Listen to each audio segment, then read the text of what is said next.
Tonight, the Supreme Court faces a case that could have far-reaching consequences for the way America does business with the world. In a moment that legal scholars and economic experts have been anticipating for months, the highest court in the land is set to weigh in on a fundamental question. How much power should the president have when it comes to shaping the nation's trade policy?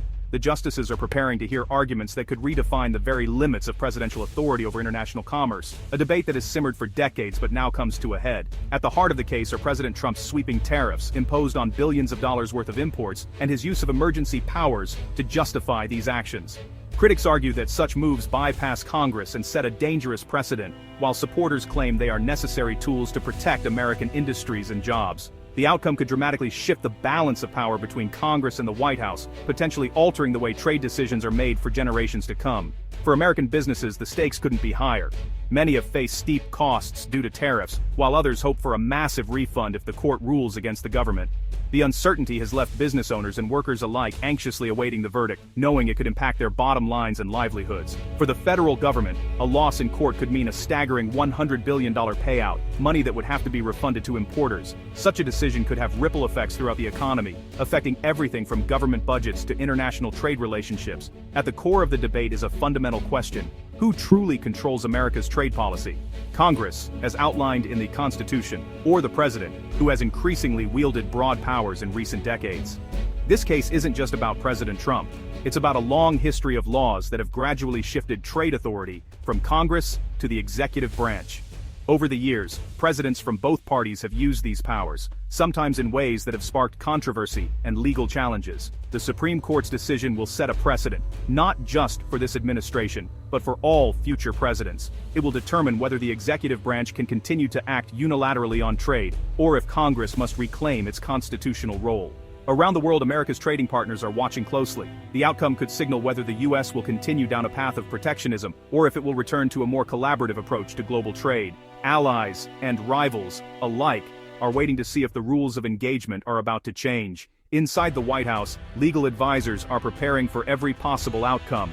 The administration is ready to fight on, with alternative legal strategies and contingency plans at the ready, determined to defend the president's authority. For millions of Americans, from factory workers to Wall Street traders, the Supreme Court's ruling is more than just a legal decision. It's a turning point in the ongoing story of America's economic future. The verdict will influence jobs, prices, and the nation's role in the global economy. As the doors of the Supreme Court open and the justices prepare to deliver their verdict, one thing is clear: the decision will shape what comes next, not just for Washington but for the entire country and its place in the world.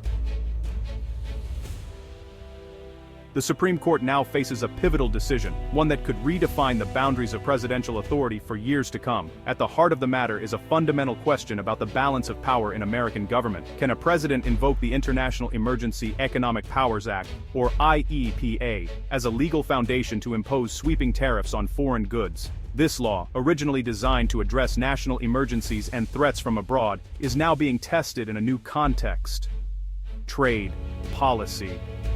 The Trump administration firmly believes the answer is yes.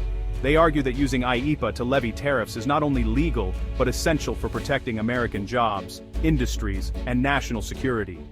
In their view, the president must have the flexibility to act quickly in a rapidly changing global economy. But critics strongly disagree. They call this an unprecedented expansion of executive power, executive overreach that sidesteps Congress's constitutional role in setting trade policy. Legal scholars and lawmakers warn that IEPA was never intended to serve as a tool for long-term economic strategy or to bypass legislative oversight. If the Supreme Court rules against the administration, it could immediately invalidate a host of tariffs currently in place, sending shockwaves through the business community and placing new limits on presidential authority. However, the story doesn't end there. Decades of complex trade laws and statutes still give the president alternative avenues to impose tariffs, even if IEPA is off the table. The executive branch has a deep legal toolkit at its disposal. So, even a defeat in court won't leave the president powerless. The administration can pivot to other legal strategies, ensuring that the executive's influence over trade policy remains significant. For the White House, this legal battle is seen as a procedural challenge, a hurdle to overcome, not a fundamental threat to its broader economic agenda. Officials remain confident and are already preparing for multiple scenarios. Treasury Secretary Scott Bessent has publicly stated that contingency plans are in place. the administration is ready to adapt, no matter how the court rules, signaling their determination to continue pursuing aggressive trade policies. Ultimately, the Supreme Court's decision will chart the immediate legal path forward for the administration. But in the complex world of trade and executive power, it's unlikely to be the final word. The debate over presidential authority and economic policy will continue to evolve. As global tensions rise and trade disputes intensify, one thing is clear: the fight over tariffs and the limits of presidential power is far from over. The financial stakes are staggering. If the Supreme Court rules the tariffs illegal, the government could owe $100 billion in refunds to American companies. This would hit the U.S. Treasury hard and create a budgetary challenge. For businesses, a refund could mean new investments and jobs. But the uncertainty makes planning impossible. The sheer scale of the potential payout highlights the impact of the administration's trade strategy. Processing refunds would be a logistical nightmare, likely taking years. Politically, a loss would force the administration to defend a costly policy. The $100 billion figure isn't just a number, it's the real-world cost of a trade war on shaky legal ground. The court's decision will determine who pays that price. The outcome will echo through the economy. Even if the Supreme Court blocks the current tariffs, the administration has backup plans. President Trump can turn to other laws like Section 122, Section 301, and Section 232 to impose tariffs. Each law has its own triggers and limits, but all give the president significant power. Congress, over decades, has handed the executive a powerful trade arsenal. The administration is ready to use any or all of these tools to keep tariffs in place. Legal challenges would follow, but officials believe these statutes offer a stronger foundation. This strategy signals a long-term shift toward protectionism. The Supreme Court's decision won't end the debate, it will just move it to new legal ground. The fight over trade policy is set to continue. Section 122 of the Trade Act of 1974 is the president's emergency tool. It allows a temporary tariff of up to 15% to address a serious balance of payments deficit. If the Supreme Court strikes down current tariffs, Section 122 could fill the gap, fast, but it's strictly temporary, lasting only 150 days. This makes it a legal bridge, not a permanent fix. The administration could use it to buy time while building a case for longer-lasting tariffs under other laws. It's a way to manage defeat without abandoning the policy. Section 122 is just a stopgap, not the endgame. The real goal is to transition to more durable measures. A quick move to Section 122 would signal a new phase in the trade fight. Section 301 of the Trade Act of 1974 is a powerful, permanent tool. It lets the U.S. Trade Representative investigate and retaliate against unfair foreign trade practices. If wrongdoing is found, the president can impose tariffs with no limits on rate or duration. The administration has already used Section 301 extensively against China. If the Supreme Court blocks current tariffs, Section 301 could be expanded to cover the same goods. The key is a formal investigation which acts as a procedural check. Still, the executive has broad discretion in defining unfair practices. Section 301 is likely the administration's preferred path for a lasting tariff structure. It's a tested, flexible weapon in the ongoing trade war. Section 232 of the Trade Expansion Act of 1962 lets the president impose tariffs for national security. National security has been interpreted broadly, covering industries like steel and aluminum. The process starts with a Commerce Department investigation. The president has the final say. The Trump administration has already used Section 232 to target imports from around the world. Critics say this stretches the law's intent, turning economic competition into a security threat. Any new tariffs under Section 232 would face fierce legal and international opposition. Still, its broad language makes it hard to challenge in court. For a president determined to protect domestic industries, Section 232 is a potent, if controversial, tool. It blurs the line between trade policy and national defense.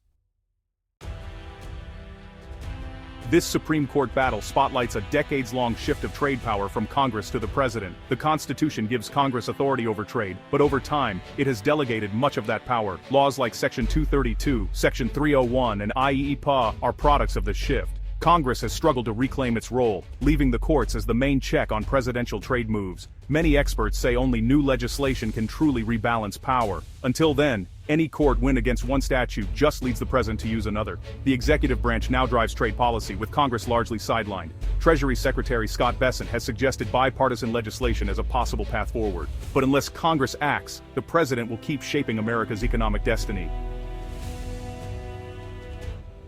The Trump administration's legal strategy is about much more than simply winning a court case. It's about fundamentally reshaping the landscape of American trade policy for years, if not decades, to come. Their goal is to embed tariffs so deeply into the fabric of U.S. economic policy that they become a permanent fixture, not just a temporary measure.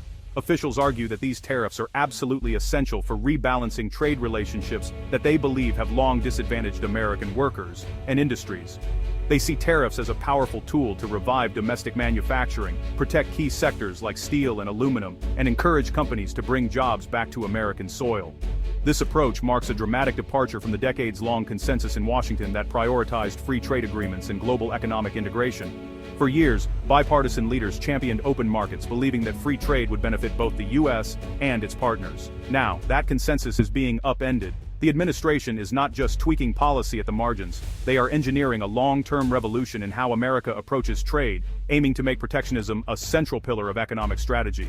Even if the Supreme Court were to rule against their current legal arguments, officials are undeterred. They are prepared to seek out new legal justifications, rewrite laws, or even push for legislative changes to ensure tariffs remain a lasting part of U.S. policy.